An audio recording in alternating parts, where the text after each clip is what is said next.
This video is sponsored by DistroKid. Frequency masking happens when two or more sounds with overlapping frequencies compete for space in the mix, making them less clear or even buried. I deal with this on every mix that I do, and chances are you're dealing with it too, whether you realize it or not. Since so many sounds occupy similar parts of the frequency spectrum, it's a pretty common mixing challenge that might go unnoticed until someone like me points it out. It's especially common between elements like the kick and the bass, the vocals and backing vocals, or even the vocals and instrumental as a whole. In my past videos, I've shown you how to solve frequency masking in these scenarios using tools like the FabFilter Pro-Q3, which made identifying and fixing frequency collisions a breeze. But now FabFilter has released the Pro-Q4, introducing some incredible new features that make this process even easier and more transparent sounding. In today's video, I'm going to show you how I would use the new and improved FabFilter Pro-Q4 to identify and fix frequency masking in a mix. This approach will span 10 steps, and it'll be a little bit different from the techniques and strategies that I've shown you in the past, taking full advantage of the new functionality that's built into the FabFilter Pro-Q4, which streamlines this whole process. So stick around to see what's changed and how it can elevate your mixes more so than the previous iteration of the Pro-Q3. I've also created a free cheat sheet which summarizes the 10 steps we're going to go through in this video, which I'm going to leave in the pinned comment down below. Be sure to check that out if you want a simple visual reference to follow along with during your mixes. But before we discuss the first step of this process, let's talk about the sponsor of today's video, DistroKid. With their user-friendly distribution platform available on desktop and mobile, getting your music onto all the major streaming services is easy. But they do more than just distribute your music to stores faster than other distributors. They also give you access to useful tools and features like Instant Share. Whether it's hefty audio files, album artwork, or important documents, DistroKid members can securely store and share up to 1 GB worth of files for free. I often use it to send mixes and instructional videos like this one to clients, and honestly just about anything else that's too big to send as an email attachment. It's super simple to use, but let me show you how it works. Sign up for DistroKid if you haven't already, or log into your account. Upload your files, customize your settings including the password and self-destruct timer, and then copy, paste, and send your file link wherever you please. It's that simple. Get access to Instant Share today by signing up for DistroKid. You can save 7% off your first year by using my link down in the description below. Thank you to DistroKid for sponsoring this video, and now, back to the content. To begin this process, the first step is to identify two sounds that are competing in the mix and ultimately masking one another. We can make that very easy by simply putting an instance of the FabFilter Pro-Q4 on every track in our mix, which as you can see, I've already done here. By doing so, we can now click the bottom of the interface here to view the instance list, which is a new feature built into the Pro-Q4, which essentially shows you all of the tracks that have an instance of the Pro-Q on it. And within this, we can actually make adjustments to not only the track that we have selected, but even other tracks that are not necessarily directly being manipulated by this instance of the Pro-Q. Now, this instance that I have open is for the kick specifically. So what I'm going to do to start is play the track and then scroll through all of the tracks that I have on my instance list here, being all the instrumental elements, and pay attention for any frequency collision taking place, which will appear as a red highlighted area on some of these competing tracks. The darker the red, the more problematic the masking is. But if there's no red highlighted area, then there's technically no frequency masking, or at least not enough to pose a problem. Logically speaking, I know that the kick is going to be masked by other elements in the low end, so maybe my kick sub, for example, as well as my 808 and bass sounds, which are towards the top of the menu here. I'm going to pay attention to everything throughout, of course, but I really am going to focus on this area since that's the area where there's most likely going to be some masking taking place. But I'll also keep my eyes open for other potential sounds that are going to be clashing with the kick just to be safe.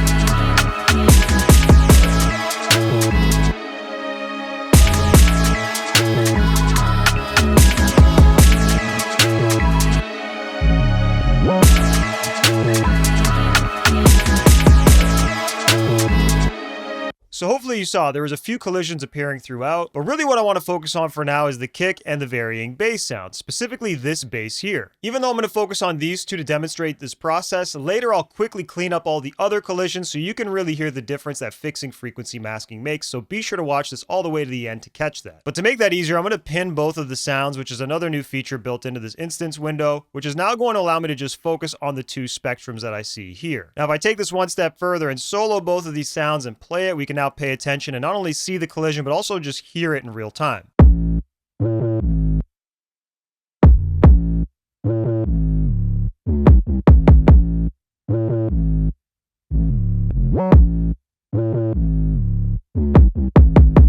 So I've isolated the general area where this frequency masking is taking place, which really varies from 28 Hz all the way as high as 78 Hz. I'm just doing this for identification purposes. I'm not necessarily going to keep these bands in. Now, of course, this isn't the absolute worst. There is some articulation and clarity between the two sounds after all, but I do think this could benefit from a bit more treatment to make each sound more distinct from one another, especially where the low end is concerned. So to do that, we need to pursue the second step of this process, which is to decide which sound do we want to be the priority one. Should the kick take priority over the bass, or vice versa? In my case, I think the kick should be the dominant element here, especially since the bass has a decent amount of higher frequency content, being more of that drill type of sounding bass line. Now, a common mistake that people will make at this point is they'll go into the bass, they'll reduce the frequency area where the masking is taking place with a static cut, and they'll just leave it at that. But what happens if the kick isn't always playing at the same time as the bass? This static cut would ultimately have a negative impact on the bass as a whole, especially during moments where the two aren't actually clashing or playing at the same time. The reality is we only need to address this problem when the kick and bass are actually overlapping in the arrangement, since that's when the actual masking is taking place, when they're playing simultaneously. So to keep this transparent and focused on solving the actual problem of masking, we're going to pursue the third step, which is to set up and use a sidechain process instead. This way, the kick triggers a reduction in the bass EQ specifically in the masked area, but only when the two play simultaneously. That means the bass will only be affected when it overlaps with the kick. Otherwise, it'll remain untouched and sound more natural, particularly when it's playing on its own uncontested.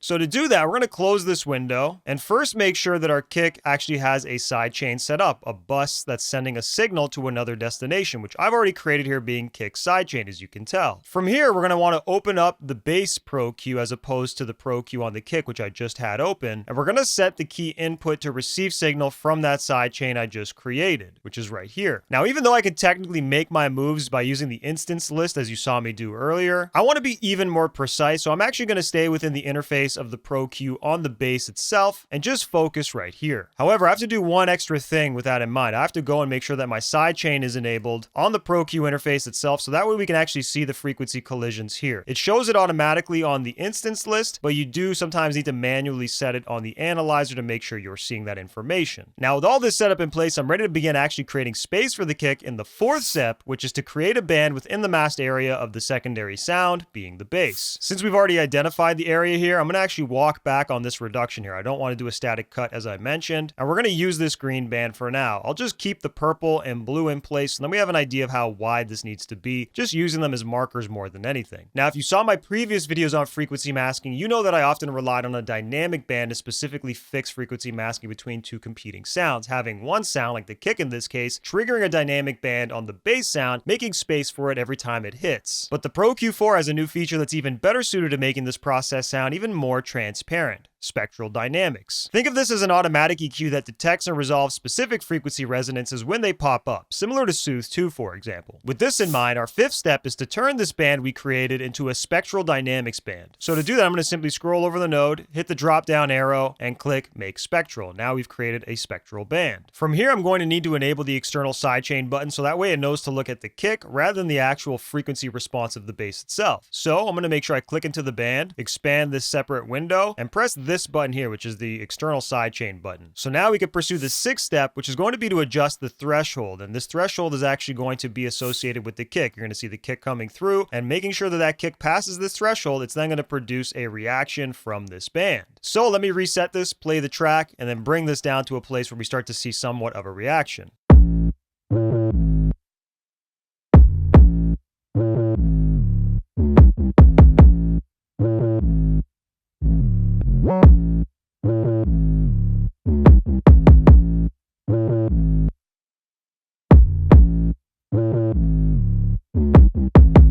Now we're almost there, but we can fine-tune this reduction with the coming steps, particularly the seventh step, which is going to be adjusting the range. The range is the maximum level of reduction that could take place within the masked area once the kick passes the threshold we just set. This really could be any level you want or is required to actually clean up the masking between the two sounds, especially as some tracks might really compete and get in the way of each other more so than others. But for me, I'm typically setting this somewhere between 2 and 3 dB. So let me change the view mode here so we can get a little bit of a more expansive view, and I'll set it to 2 for now. Let's play this and see if this works or if we need to adjust it further.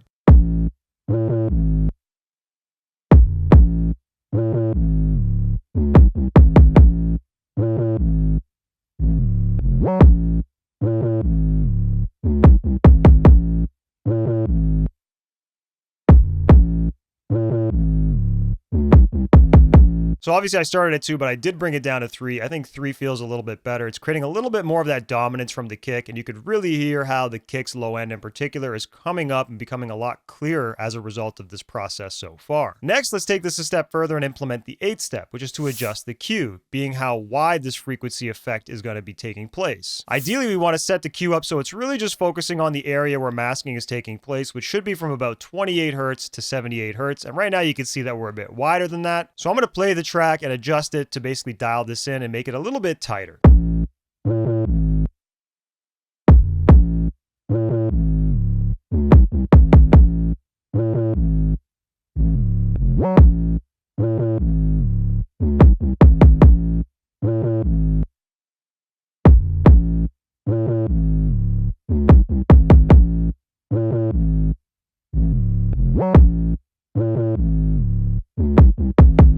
So that seems almost perfect, really focusing in on that area where the masking is taking place. And again, you can really hear how it's improving and sounding tighter as a whole. So now let's explore the 9th step, which is going to be adjusting the spectral density slider associated with this band. This essentially dictates how selective the spectral processing is. At a lower value, it'll affect a wider range of frequencies, whereas when I set it to a higher setting, it'll be a lot more selective in terms of what it decides to reduce. There really isn't necessarily a correct answer here. It's just going to boil down to your taste and what sounds best to your ears. So I'll reset it to 50 and sort of play around and see what feels best to me.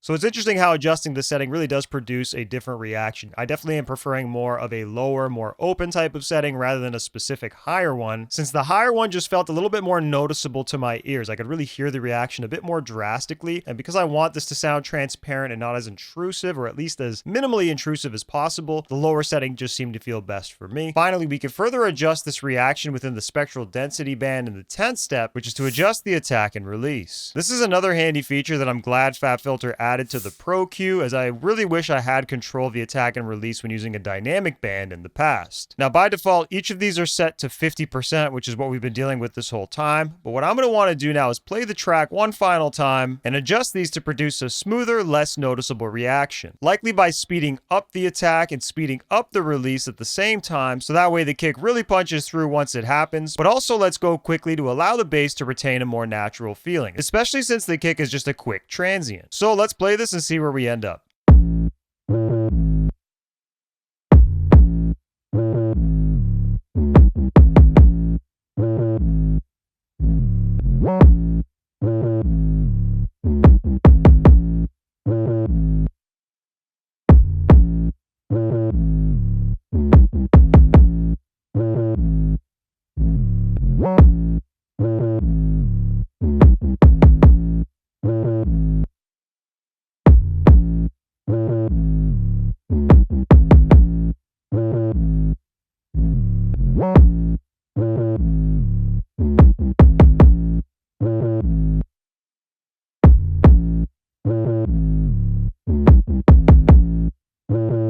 Now that seems to sound pretty good, bumping the attack up to 5%, just shy of the fastest setting, which would be 0, and also bumping the release up to 20%. This is really achieving exactly what I was hoping for, allowing the kick to take priority quickly, while also not keeping the band too suppressed for long, so that way the bass can still come through cleanly. Now, if you're still unhappy with the reduction as a whole at this point, I'd recommend revisiting steps 6 through 10, meaning you'll adjust the range, the Q, the spectral density, as well as the attack and release, as I've just shown you, to fine-tune everything and get it to a place where you really like it. This is not uncommon, especially as you set each setting up. It may change the reaction and perception of the next step. So sometimes you have to go back a little bit and adjust things a bit further to get the sound that you want, or at least achieve the transparency that you want at the same time. I personally think I'm okay in this situation, as I'm pretty happy with all the moves that I've made, but let's actually see how much progress we made. I'm going to bypass this and put it in just in isolation, and then afterwards we'll compare this to the full context track where I saw frequency masking across all of the tracks that are conflicting here.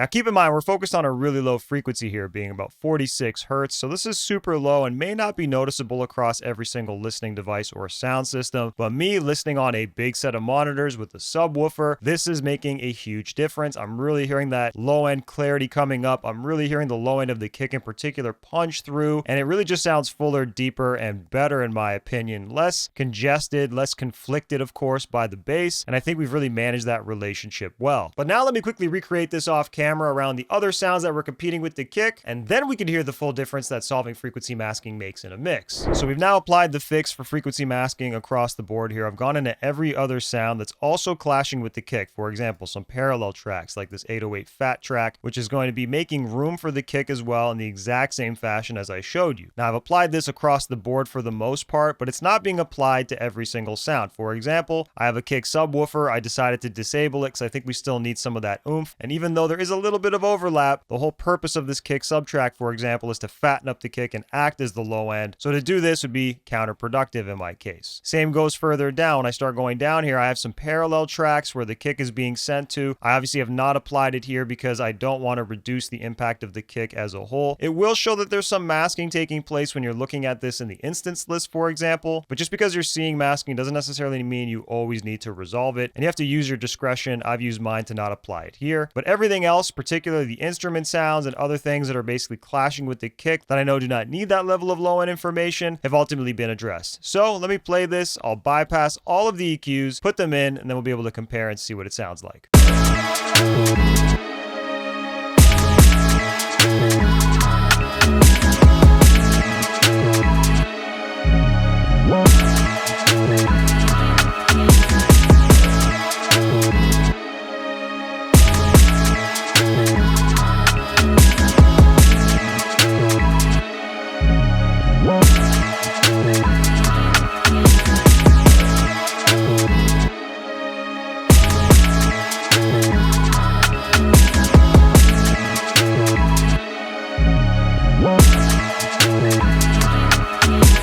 As you can hear, it's quite the impressive difference, especially since we're only resolving frequency masking around the one sound, being the kick in this case. And of course, what I've just shown you here can absolutely be replicated across the board to other sounds, particularly sounds that are being masked by other elements, which is commonly going to be stuff like the kick, the snare, the bass, the vocals, maybe a lead sound. These are all elements that could get drowned out at times, especially as more competition comes in. So you could definitely take this 10-step strategy that I just gave you and then reapply it to them, just of course in their own focused frequency range. Just imagine how much clearer your track is going to sound after working through this process and mirroring this across the board with anything else that might be competing in your track. Now, of course, this is just one strategy to get sounds to be more separate and distinct from one another. But if you want to see a few more, I'm going to leave a video on screen right now that breaks a few of those down. If you got value out of the video, please smash that like button. And of course, subscribe if you're new to see more mixing content and tips like this in the future.